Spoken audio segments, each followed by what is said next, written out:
If you think positive, does that mean that you always get positive results? And if you think negative, does that mean that you always get negative results?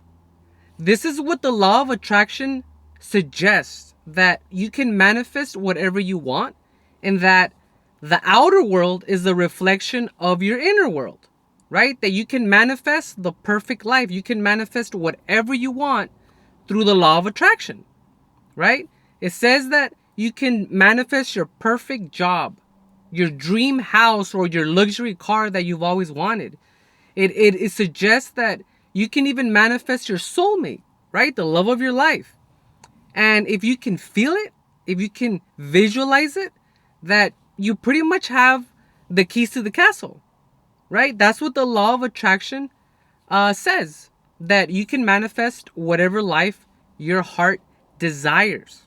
Now, I'm not here to argue for or against the law of attraction.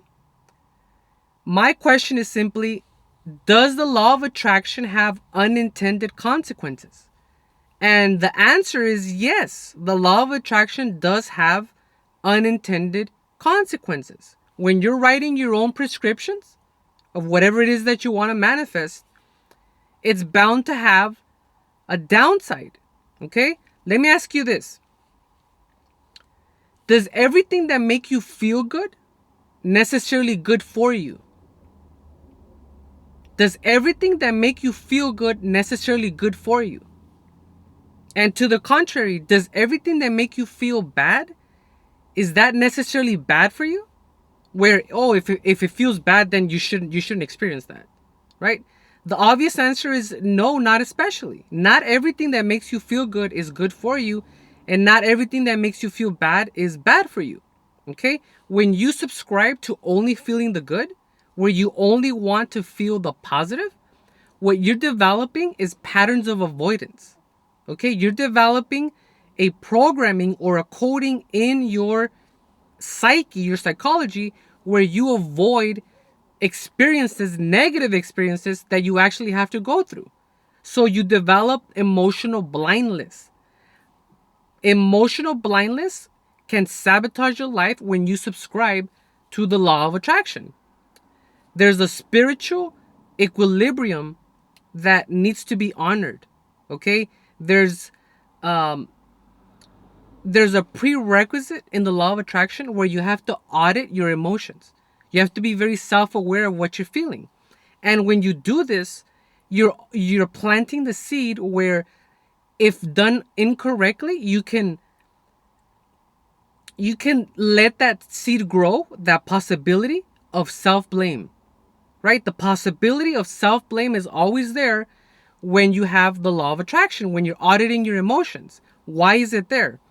It's there because the law of attraction says that in order to manifest something, you need to have a certain feeling.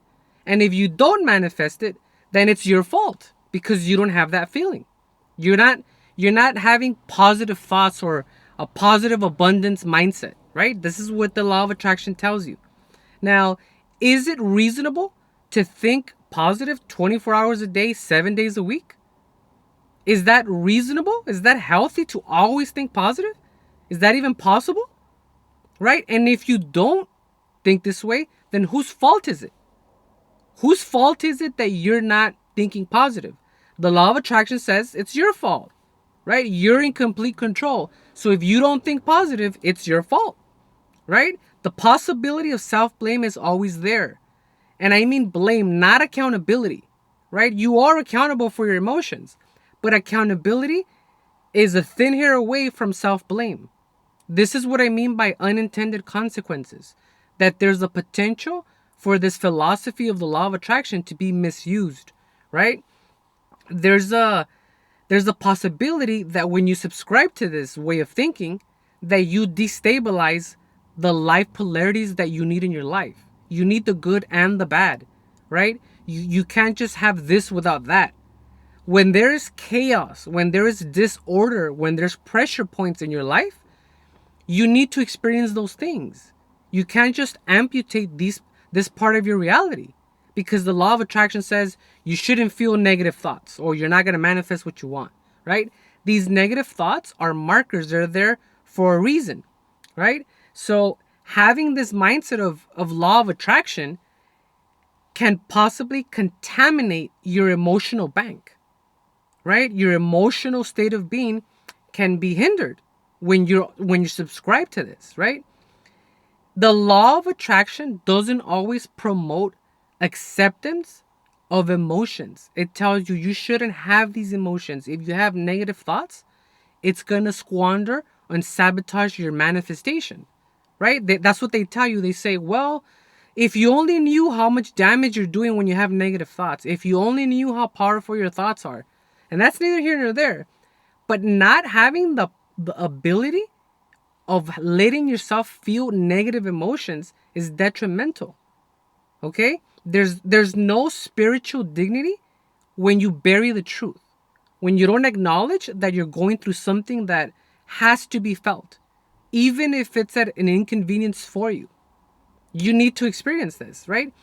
This is called suppressing emotions, right? That's basically what it is.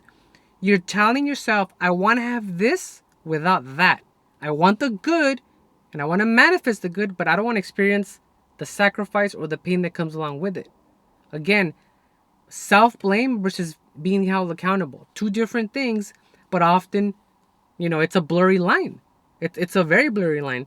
So, in other words, the same thinking that's supposed to save you, which is auditing your emotions and being self-aware of what you feel and monitoring your emotions and your thoughts, that same thinking that's supposed to save you is also the same thinking that sabotages you. Because every time you catch yourself having a negative emotion and you're aware of it, like, oh, I'm having negative thoughts, it only highlights the lack in your life and it could send you down a rabbit hole, and it kind of rebounds in the opposite direction, right? It highlights the lack in your life by pointing it out, like, oh, I don't have this or I don't have that, right? When you're auditing your emotions. Now, there's certain cycles that everybody has to go through. It's just the law of nature, right? When you interrupt these natural cycles, it breeds the potential for you to be off of your normal equilibrium. These cycles are necessary, right? So what am I talking about? I'm talking about, for example, the water cycle, right? The water cycle, you have the seasons is another one. Fall, winter, spring, summer. That's another cycle. You have cycles of war. And civilizations have cycles of war and they have cycles of peace, right?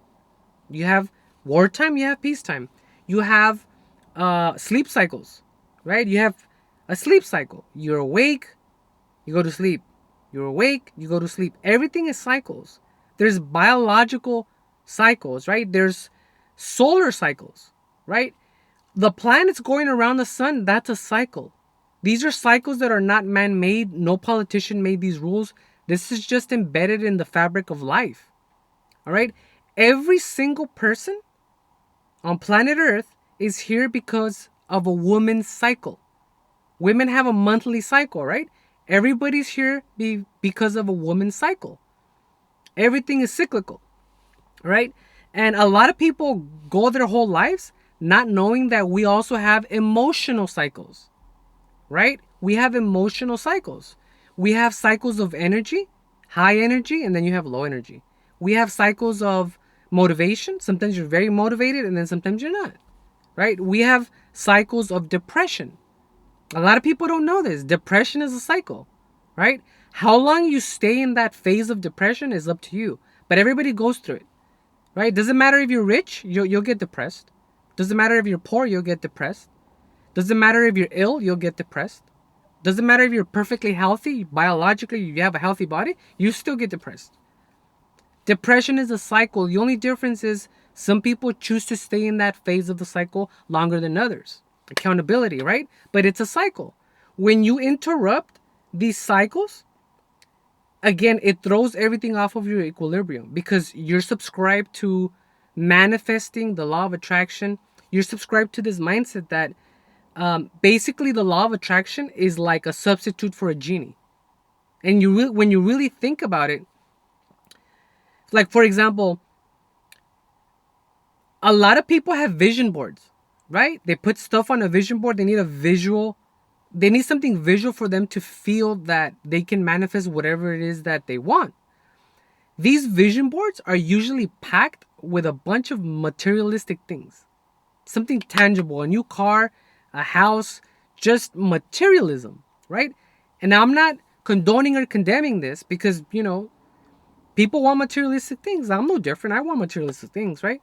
But when your vision board is all materialistic things, it speaks to your character and what it is that you really want in life, right? If you're not doing anything substantial to meet these goals that you have or these things on your vision board, all it is mental masturbation. That's all it is. You're just stroking your ego. You're getting that dopamine spike. You wake up in the morning and you see the vision board. And I'm going to manifest my house. I'm going to manifest my dream job, my car, whatever, right? My soulmate. It's mental masturbation, right? So be careful. At the end of the day, it is what it is. It's going to be what it's going to be. And that's life.